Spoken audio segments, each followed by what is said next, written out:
Hello, and thank you for joining the Understanding Social Security Decisions, Optimizing Your Benefits.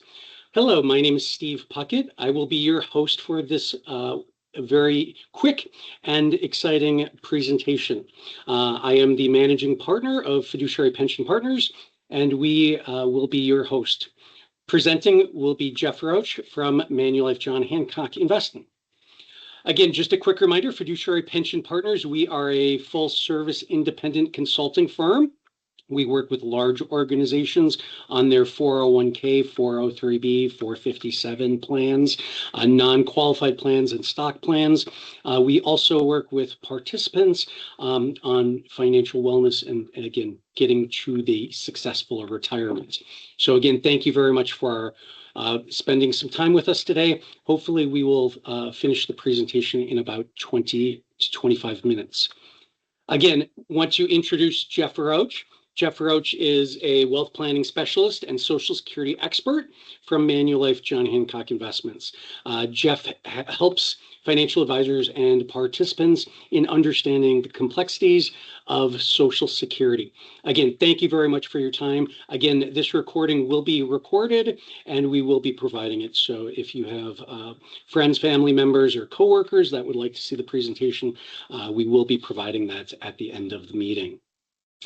So on the agenda today, Jeff and I will talk about the basics of Social Security, how it started. We'll talk about where it stands today. And then we will get into the two most important topics, understanding your benefits and what you need to know about it, and the changes that are happening. So with that, the roots of Social Security. Jeff, I'd like to turn it over to you and we can get started. Perfect. Thank you so much for the kind words, Steve. And, regarding the expert, I'm an expert in Curb Your Enthusiasm in Seinfeld, but when it comes to Social Security, I can be a pretty good resource.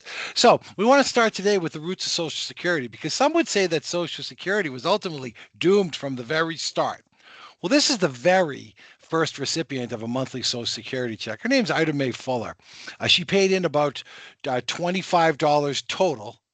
And ultimately, she received multiple checks of $22.54. She lived to be 100, receiving over $22,000 in benefits. Not bad for a $25 investment. Hence the joke about putting us on the path or the wrong path right from the beginning. Next slide. I just want to go over a couple of things that I think will make our time more enjoyable. There are almost 69 million people currently on Social Security today. That includes retirement as well as survivor, disability, etc. The big theme of our today's conversation is going to be the increase in life expectancy. In 1940, the life expectancy of a 65-year-old was 14 years. Today, it's over 23. I do want to highlight in the lower left that Social Security benefits represent about 30% of the income of all people aged 65.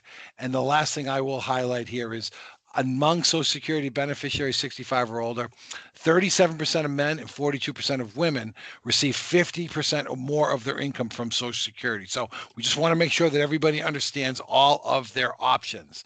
So Steve, yes, the next slide.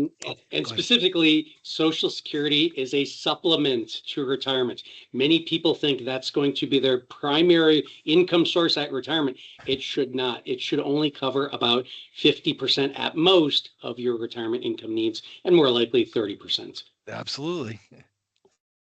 Okay, so I'm actually going to bat out of order here, and we're going to take the changes for 2026 next. A lot of these have been announced since October of last year, so we can go through them quickly when we need to and slow it down when we need to as well. So the first is the cost of living adjustment for 2026. 2.8%, it's pretty straightforward. Anything to add, Steve? Nope. Again, the average monthly Social Security benefit for all retirees is about $2,015. That will increase to about $2,071. So again, just a supplement to your retirement income. Perfect. The next is there are more earnings subject to Social Security tax. Easiest way to understand this, everything you make up to $184,500, you pay Social Security taxes on. Anything you make above that, you don't. Anything to add on that, Steve? No, and again, we're going to talk about some fixes in Social Security. One of the one that's bandied about and probably the most popular is remove the income cap and just have everyone who earns millions and millions of dollars pay Social Security on it. Interesting concept, but we'll talk about that shortly. Okay, the next one is the higher potential benefit for new retirees. What this means is that in 2026, based on your full retirement age, the most you could make is $4,152 a month. That means if you work for 50 years, making $500,000 each year, that's still the most based on full retirement age. You may get less if you go on claim early. You may get more if you delay till 70. But based on your full retirement age, $4,152 a month. Steve, anything? No. I think the big change that we're getting the most questions is the next one. Okay, what if I'm still working? Okay. Well, let's assume that you go on claim at 62 and you're still working. Well, then you can make up to $24,480 and keep the full amount. Anything you make above that, $1 in benefits is going to be withheld for every $2 in earnings. So basically what they're saying is, if you make $65,000, the first 24,000 would be covered. And then above that, you're going to have an additional 30,000. Well, $1 in benefits would be withheld for every $2 in earnings. So because of that 30,000, you could be subject to 15,000 in benefits being withheld. Does that make sense to you, Steve?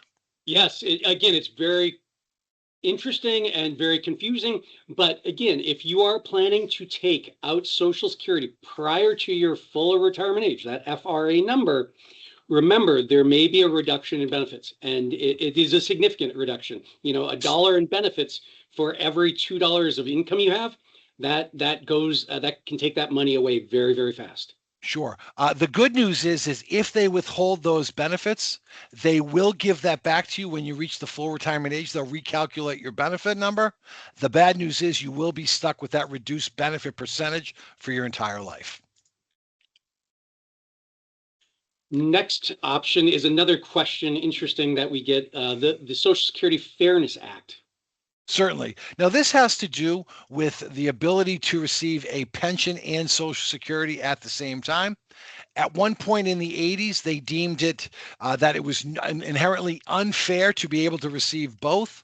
So basically what they did is if you were receiving a pension, they would withhold your Social Security benefits. They had recently repealed that in a couple of years. People that most affects, police, fire, air traffic controllers, teachers, etc. Steve, anything to add on that? Yeah, just a couple of points that I want to make, because this is a very interesting question. So Social Security Fairness Act is absolutely, the name of this is not fair. This is for government employees that never paid into Social Security. They did not put in one penny into Social Security. And that's, again, why they weren't allowed to collect Social Security, because they were receiving a pension. So in essence, we're saying that it eliminated it. But in essence, what it did is it's going to drain the Social Security system even more, because now people who never put money into the Social Security system, not only will they get their government pension, but now they potentially can get Social Security. So the wording of this is completely wrong, and it's not a Fairness Act. It is basically another money grab out of the Social Security system for government employees. Okay, where does it stand today? That's a perfect segue. Okay, we're going to cover three areas in this. The first is, when you talk about Social Security, many would say that it appears to be in financial trouble. I'm going to let you in a little secret. It absolutely is in financial trouble. But we truly believe that this is something that's going to be fixed before that Judgment Day, which is scheduled to happen somewhere between 2032 and 2035. Either way, it's still not going to grow fast enough, and it's still not supposed to be your only source of retirement income. Okay, great. Well, what this is going to show you is approximately how we got into this predicament. Back in 1950, The average life expectancy was 68 years. Today, it's over 79. I mean, who would have thought that when people stopped drinking and smoking and they started exercising and living healthier lives, they'd add 10 years to their life? Great news for individuals, tough for Social Security. Social Security was built on the premise that, quite frankly, people weren't going to live that long after they finished working. In addition, when Social Security was first created, it was designed for retired workers. Today, retired workers, spousal benefits, survivor benefits, disability benefits, family benefits, it's paying out a heck of a lot more than it was ever designed to do. And then when you take into account that back in 1950, 16 people were paying in for every one person getting paid out, and today it's only 2.7. As you can see, this is putting tremendous stress on the system. Anything to add? No, no, it's we get the question all the time. Will Social Security be available? When we talk to younger employees, if we were to poll them, I would venture to guess 7 out of 10 think that they will not be able to collect Social Security, that it will not be around for them. And again, from Ida Fuller, very beginning, it's always been on a very precarious slope in terms of where we're going with Social Security. It sure has. Well, since 2010, Social Security has paying out more in benefits than it collected in revenue. Well, how is it able to meet their obligations? Well, as I indicated earlier, when Social Security had 16 people paying in for every one person being paid out, well, that means they were able to have surplus, and they took that surplus and put it into a trust fund that invested in T-bills that they were able to use when they needed to. So starting in 2021, the trust was growing up until that point, and now they have been using that to meet their obligations.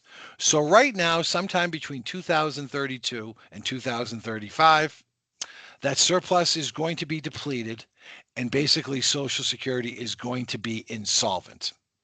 Now, there's a great percentage of the general population that believes once that happens, Social Security will never be able to make another Social Security payment again. Approximately 40% of the population believes that. But they're forgetting about one major element of Social Security, and that is the payroll tax. The payroll tax is what you pay in your taxes up to $184,000 and change on an annual basis for this year. And so because of that, if nothing else is fixed, they should be able to pay out approximately 80 to 83% of your monthly payments once that comes due. Now, I don't know about you. I personally would prefer to have 100%. But I'm also aware that 83% is a lot closer to 100 than it is to 0. So I'm hoping it gets fixed just as much as you are, but I'm not in panic mode just yet because I do know that it's not that total level or of loss that some people believe it will be once that trust fund is gone. Steve, anything to add? Yes. Again, this is the big question we always get. Again, it like Jeff mentioned, it now becomes a pay-as-you-go system. Whatever revenues they bring in are only revenues that they can pay out. There is no buffer. There is no trust fund. And again, the benefit obligations shrink by 20%. Now, remember, the average Social Security payment is about $2,015 today. So what does that mean? If the trust fund disappears, that $2,015 goes down to about $1,800. The $4,100 maximum level goes down to about $3,800. It doesn't mean Social Security goes away, but it does mean your benefit is reduced by about 20%. Now, the reality is we do think it's going to be fixed. Is it going to be fixed today? Probably not. Is it going to be fixed tomorrow? Listen, this is a government entity. It's run by politicians. It's probably going to be fixed in the last minute of the last hour of the last day. But we do feel it's going to be fixed. That's why I did want to show you the changes for 2026 first, because when you look at some of these proposals, you're going to see that they're not that foreign. We've already covered them. Perhaps they'll raise the full retirement age. When Ida Mae Fuller was on claim, it was 65. Then 66. Today, the full retirement age is 67. Who knows? Maybe they'll raise it to 68. Maybe they'll raise it to 70. Increasing the payroll tax cap, $184,500 this year. Maybe they'll raise it to 200. Maybe they'll raise it to 250. Maybe they'll just eliminate that payroll tax cap. So this way here, you're going to pay Social Security taxes on every dollar you make. Increasing the payroll tax rate, currently 6.2%. Maybe they'll increase that to 6.5. Maybe they'll increase it to 7. Include state and local government employees in Social Security. These aren't your federal workers. These are going to be more of your local politicians or your police, firemen, etc. Maybe remove them from their local pensions and add them to Social Security. And the last is one that I don't think anybody wants, is reducing benefits for high income earners, meaning you'd pay in a full amount, but just get reduced because of your income. Steve, anything to add? Yeah, no, there have been three major Social Security changes in the last 30 years. Again, like Jeff mentioned, the fuller retirement age was 65. That change to 67 happened for future people. That's why we had that 66 in a couple of months, 66 in 10 months, because they didn't want it to impact anybody but the young kids. So that's harder to do. That's something definitely they can do, but that kicks the can down the curb quite a long way. The elimination of the payroll tax cap, increasing the payroll tax rate. Again, originally when Social Security was created, it was 1%. So you can see that percent has been changed a lot over time. So we do anticipate, there has been talk about 70. 70 is the magic number for the FRA. Increasing the cap or removing the cap altogether is another one. And again, increasing the tax, that's always, a very easy way to go. And that's what they've been thinking about as well. Sure. Either way, Social Security was always designed to be retirement income. The reality is that the majority of your retirement income plan is designed to come from any retirement plan that you have. So I just want to give you a couple of numbers as we transition to the next. The average American, if they go on claim at 62, should expect about 30% of their retirement income needs met by Social Security. If they wait till 67, they should expect about 40% of their retirement income needs met by Social Security. And if they delay till 70, which only 10% of the general population does, they should expect about 50% of their retirement income needs. Hence, the majority of your income will and always will have to come from other sources.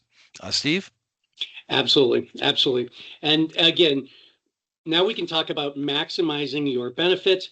Again, we've already talked about, people are living longer and longer. That obviously is the key, but there are 5 criteria that I think we need to spend a lot more time to discuss the factors of when you need to claim. So, Jeff, on this slide, I'll let you start, but I think this is one where we can go back and forth because we do talk to a lot of clients and there is a lot of variables that go into the Social Security equation. Certainly. I mean, there's certainly a human element that must go into this. I know a lot of people would like to say you have to wait till 70, otherwise you're leaving money on the table, but there is a human element. I mean, number one, do you need the money? My mother used to always talk about my grandfather going to the grocery store with a special hammer to dent tuna and soup to knock a nickel off. Does that sound like the kind of person that could delay for 7 years to maximize the Social Security benefit? No, it sounds like somebody that needs the money today. That can influence your decision. Same with work status. I mean, it's very easy for me to sit here in my blazer, my dress shirt when, there are construction workers or coal miners, or I was reading about some gentleman this morning from Colorado. He cuts quartz countertops and the dust particles are so fine they keep seeping into his mask. I mean, things like that are gonna challenge your they're gonna challenge when you may be able to go on claim. Longevity. Some families are always going to wakes and other ones are always going to birthday parties. You have to take that into account, family history. And then if you're married and if there's a big age gap between the two, because there's also survivor benefits that you want to take into account.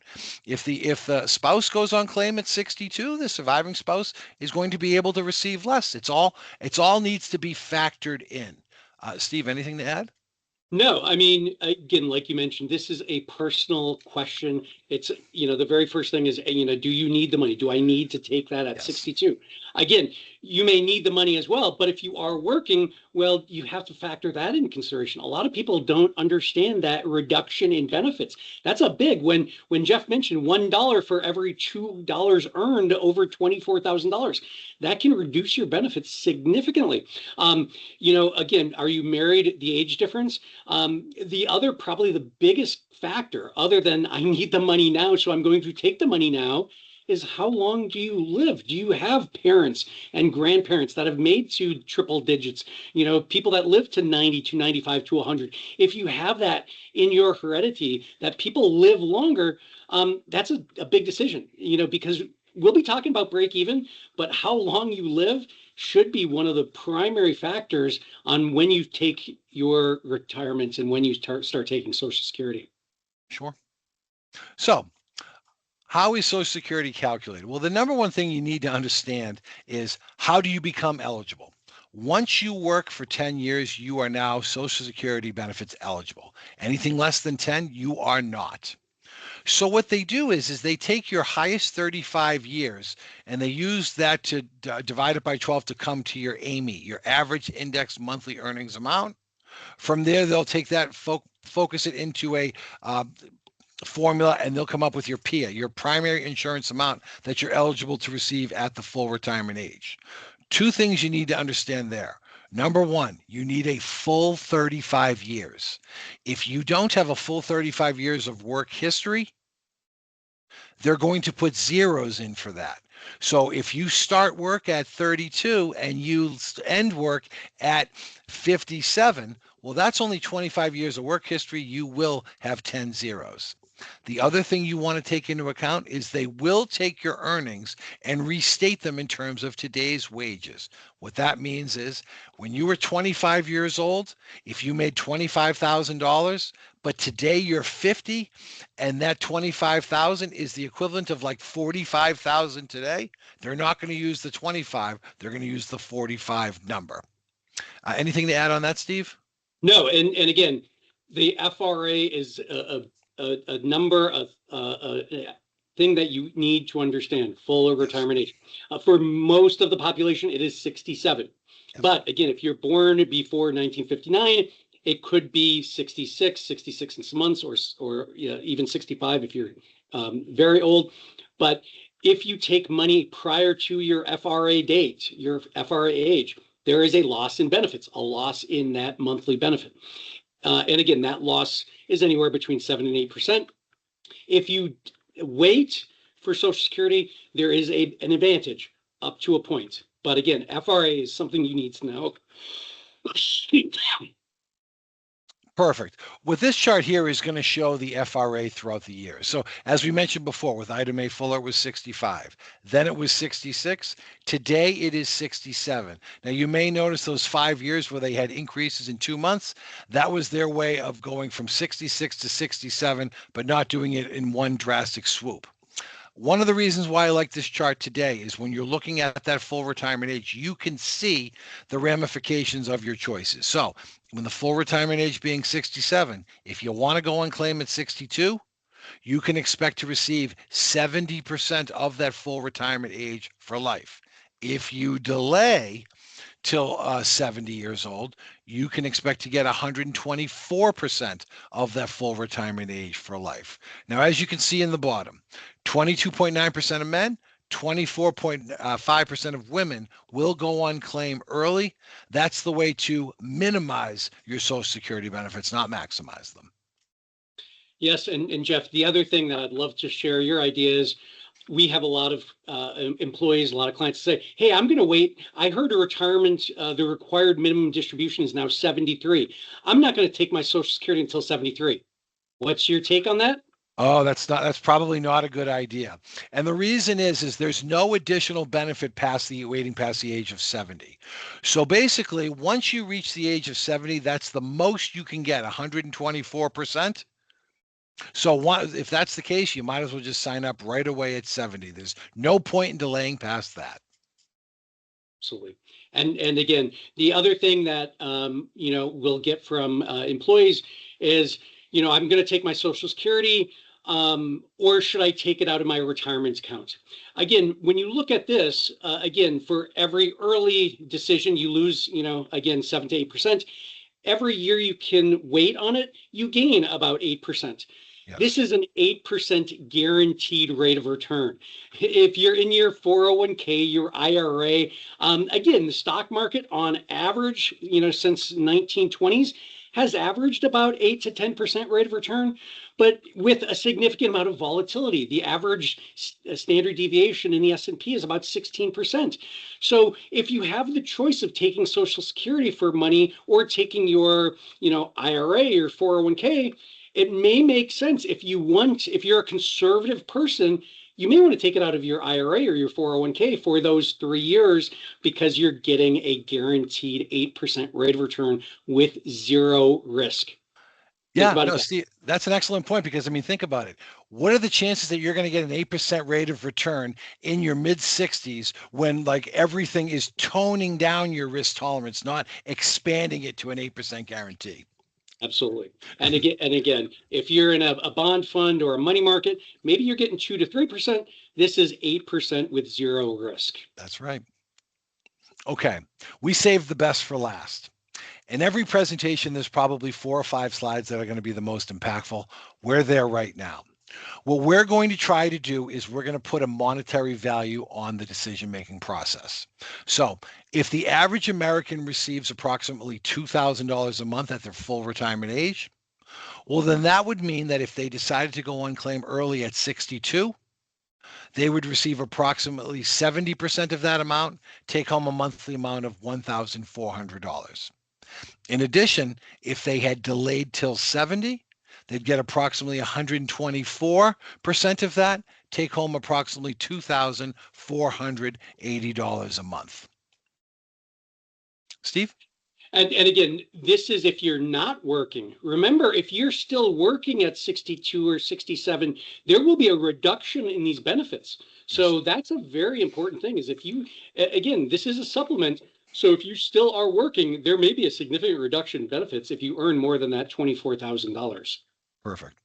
So we're going to try to put a monetary value on the choices. And this assumes that everybody is not working, everybody lives to 87, and there's a 3% cost of living adjustment associated with each decision. So we're going to start on the left.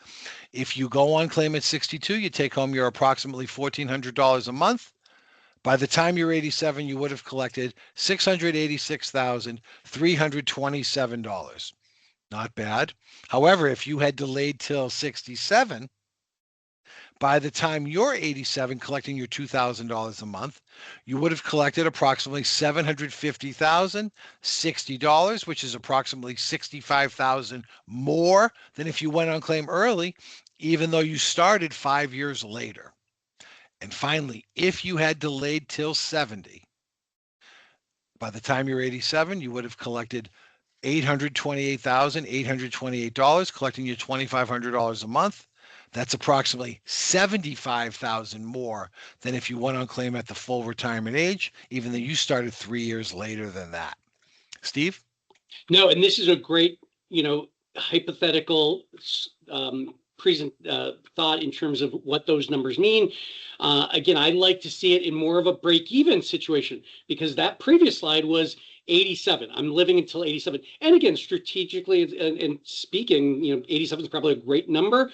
But when we think about that longevity, family longevity is the one variable that is different than everyone.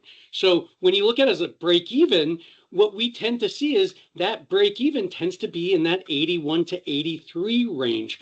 And again, Jeff, I'll let you kind of explain the slide, but that's kind of the magic number that we tell our clients, 81 to 83. If you do not have family members, parents, grandparents, sisters, brothers, cousins that live past that 83, 85 number, well, that might be a significant reason on why you should take it early.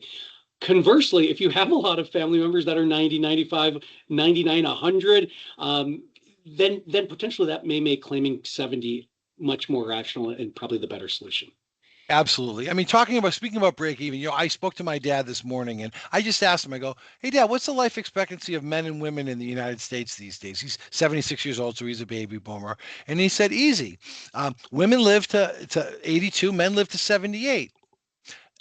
He's wrong. Life expectancy is actually longer than that, but that's a number that people will throw out. And the reason why I like to share that is if you take a look at the life expectancy of early versus full retirement age, it's approximately 77.5. And that's in the dark blue at the top. If you take a look in the middle, early versus late, it's approximately 82. I'm sorry, early versus late, it's approximately 82. So you'd think that when you look at this decision, that it'd be pretty cut and dry. If you think you're going to live more than those ages, you may want to prolong. If you think you're going to pass away before those ages, you may want to go and claim early.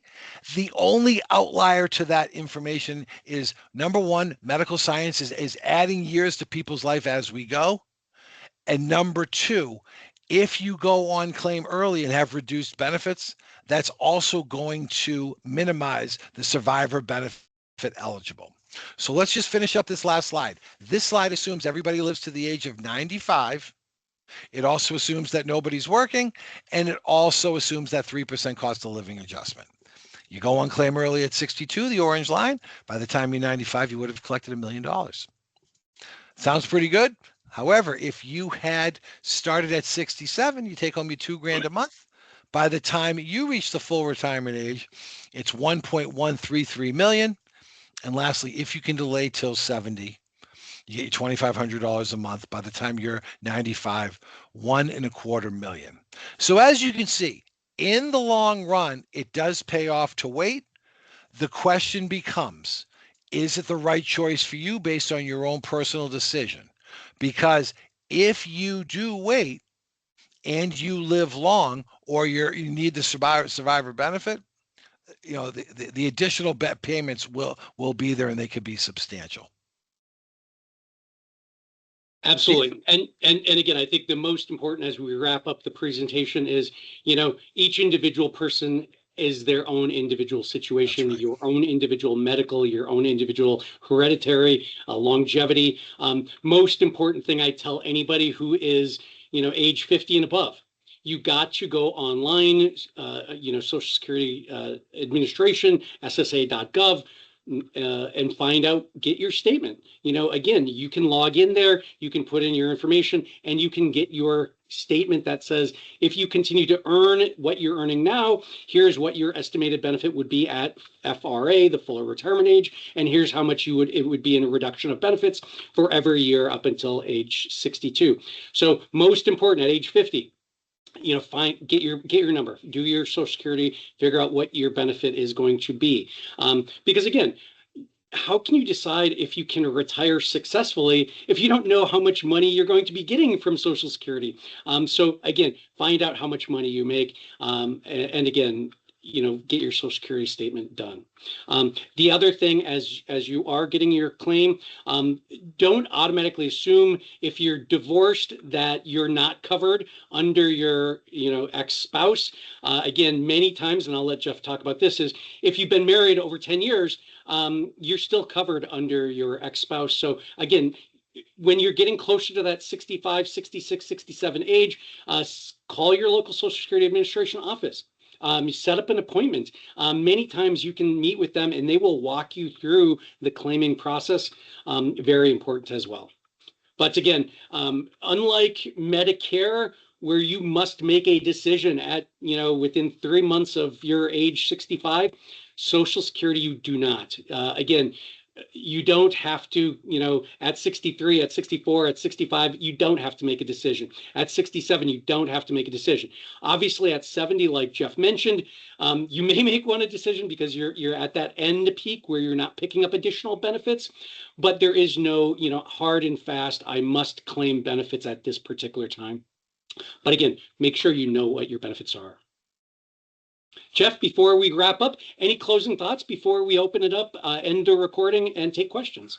No, I think we did a pretty good job covering the basics here. Like I said, the one thing that seems to scare a lot of people is Social Security running out of money early. What we're seeing is that the percentage of people that are going on claim early at 62, you'd think it was going down because of increased life expectancy. It's actually going up. So if you feel comfortable knowing that when Social Security's trust assets run out, they're still going to be able to make payments based on the payroll tax alone. But we also feel that it's going to be updated and corrected so that you may even get more. I think that you should have enough information that if you decide that you want to go on claim at 62, it'll be for the right reasons, not necessarily the wrong ones. Great. Well, thank you for joining, everyone. At this point, we're going to end the recording, but we'll take some questions as well. So, Jeff, one of the first questions, what is the impact if I take Social Security early, say before my fuller retirement age, but I don't need that money, and so I invest that money in the market? Does that change the break even? It probably, yes, it does. But the reality is,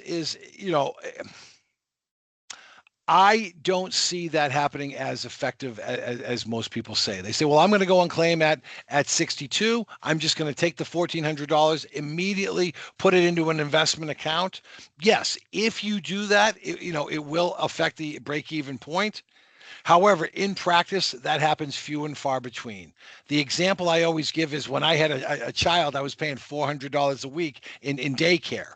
And what they said to me is the second that she goes up a grade, it's going to cost less and you could just pocket the difference.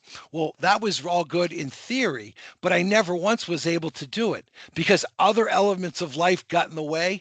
And that surplus I thought I had was reallocated to somewhere else. So just be mindful that in theory, yes, that can alter the break-even point. In reality, it rarely does.